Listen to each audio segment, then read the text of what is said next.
అందరికీ నమస్కారం. నిత్రా క్యాలెండర్ మరియు దియా స్టోర్ పాఠకులకు శుభోదయం.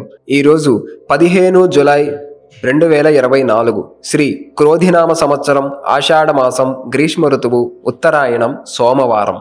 ఈరోజు తిథి నవమి, పగలు 3:37 వరకు, తదుపరి దశమి. ఈరోజు నక్షత్రం స్వాతి, రాత్రి 10:13 వరకు, తదుపరి విశాఖ. ఈరోజు ద్వాదశ రాశుల వారి రాశి ఫలాలు ఏ విధంగా ఉన్నాయో తెలుసుకుందాం.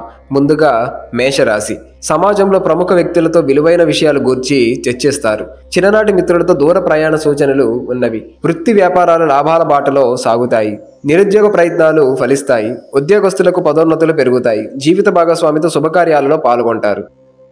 తదుపరి వృషభ రాశి. మిత్రుల నుంచి శుభకార్య ఆహ్వానాలు అందుకుంటారు.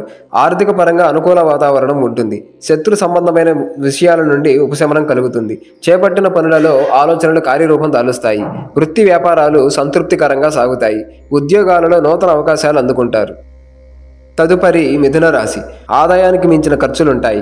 కుటుంబ వాతావరణం గందరగోళంగా ఉంటుంది. వృత్తి వ్యాపారాలు ఇతరులతో మాట పట్టింపులు ఉంటాయి. నిరుద్యోగ ప్రయత్నాలు మందకొడిగా సాగుతాయి. దూర ప్రయాణాలలో శ్రమాధిక్యత పెరుగుతుంది. ఉద్యోగ వాతావరణం కొంత చికాకును కలిగిస్తుంది. తదుపరి కర్కాటక రాశి. ఇంటా బయట అదనపు బాధ్యతల వలన చికాకు పెరుగుతుంది. మానసిక అనారోగ్య సమస్యలు బాధిస్తాయి. నూతన రుణాలు చేయవలసి వస్తుంది. బంధుమిత్రులతో స్వల్ప మాట పట్టింపులుంటాయి. వృత్తి వ్యాపారాలు స్వల్పంగా లాభిస్తాయి. ఉద్యోగస్తులకు ఆకస్మిక స్థానచలన సూచనలు ఉన్నవి. తదుపరి సింహరాశి. కుటుంబ సభ్యులతో దైవ సేవా కార్యక్రమాల్లో పాల్గొంటారు. అన్ని వైపుల నుండి ఆదాయం అందుతుంది. వ్యాపార విస్తరణకు లభించిన అవకాశాలు సద్వినియోగం చేసుకోవాలి. ప్రయాణాలలో నూతన వ్యక్తుల పరిచయాలు లాభిస్తాయి. వృత్తి ఉద్యోగాలు ఆశించిన విధంగా రాణిస్తాయి. ఆర్థిక అనుకూలత కలుగుతుంది. తదుపరి కన్యరాశి. అవసరానికి మించిన ఖర్చులు పెరుగుతాయి. కీలక విషయాలలో ద్విస్వభావ ఆలోచనలు చేయటం మంచిది కాదు. ముఖ్యమైన వ్యవహారాలు కొంత నిదానంగా పూర్తవుతాయి.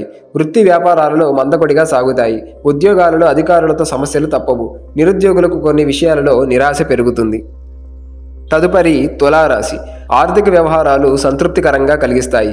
స్నేహితుల నుండి ఊహించిన సహాయం అందుతుంది. నూతన వ్యాపారాల్లో మరింత పురోగతి సాధిస్తారు. ఇంటా బయట మరింత ఉత్సాహంగా ముందుకు సాగుతారు. వృత్తి ఉద్యోగాలలో అప్రయత్న కార్యసిద్ధి కలుగుతుంది. దూరపు బంధువుల నుండి శుభకార్య ఆహ్వానాలు అందుతాయి. తదుపరి వృశ్చిక రాశి. ఇతరుల వ్యవహారాలలో జోక్యం చేసుకోవడం మంచిది కాదు. ఇతరులకు కొంత ఓర్పుతో ప్రయత్నం చేయాలి. నేత్ర సంబంధిత అనారోగ్య సమస్యలు బాధిస్తాయి. ఆర్థిక విషయాలలో లోటుపాట్లు ఉంటాయి. కుటుంబ సభ్యుల ప్రవర్తన ఆశ్చర్యాన్ని కలిగిస్తుంది. వృత్తి వ్యాపారాలు అంతంత మాత్రంగా సాగుతాయి. తదుపరి ధనస్సు రాశి. సంఘంలో గౌరవ మర్యాదలు పెరుగుతాయి. నిరుద్యోగులకు అప్రయత్న కార్యసిద్ధి కలుగుతుంది. భూ సంబంధిత వివాదాలు పరిష్కారమై ఊరట చెందుతారు. ఆలోచనలు కార్యరూపం దాలుస్తాయి. వ్యాపారాలకు నూతన పెట్టుబడులు అందుతాయి. ఆర్థిక వ్యవహారాలలో ఆశించిన పురోగతి సాధిస్తారు. తదుపరి మకర రాశి. ధనపరంగా అనుకూల వాతావరణం ఉంటుంది. దైవ సేవా కార్యక్రమాలు నిర్వహిస్తారు. దూర ప్రయాణాలు లాభసాటిగా సాగుతాయి. సమాజంలో ప్రముఖుల నుండి ఆహ్వానాలు అందుతాయి. వృత్తి వ్యాపారాలలో ఆశించిన సమస్యలు అధిగమించి లాభాలను అందుకుంటారు. నిరుద్యోగులకు లభించిన అవకాశాలు సద్వినియోగం చేసుకోవాలి. తదుపరి కుంభరాశి. దూర ప్రయాణాలు వాయిదా వేయటం మంచిది. గృహమున కొందరి ప్రవర్తన మానసికంగా చికాకును కలిగిస్తుంది. జీవిత భాగస్వామితో పుణ్యక్షేత్రాలు సందర్శిస్తారు. చేపట్టిన వ్యవహారాలలో ప్రతికూల వాతావరణం ఉంటుంది. నిరుద్యోగులకు తొందరపాటు నిర్ణయాలు చేసి ఇబ్బంది పడతారు. వ్యాపారమున ఆర్థిక ఇబ్బందులు కలుగుతాయి. తదుపరి మీనరాశి. కుటుంబ వ్యవహారాలలో అధిక కష్టంతో అల్ప ఫలితం పొందుతారు. నిరుద్యోగ ప్రయత్నాలు నిరాశను పరుస్తాయి. ఆర్థిక ఇబ్బందులు బాధిస్తాయి. వాహన ప్రయాణాలు అప్రమత్తంగా వ్యవహరించాలి. వ్యాపారాలలో ఒడిదుడుకులు పెరుగుతాయి. వృత్తి ఉద్యోగాలలో అదనపు పనిభారం ఉంటుంది. దీర్ఘకాలిక అనారోగ్య సమస్యలు బాధిస్తాయి.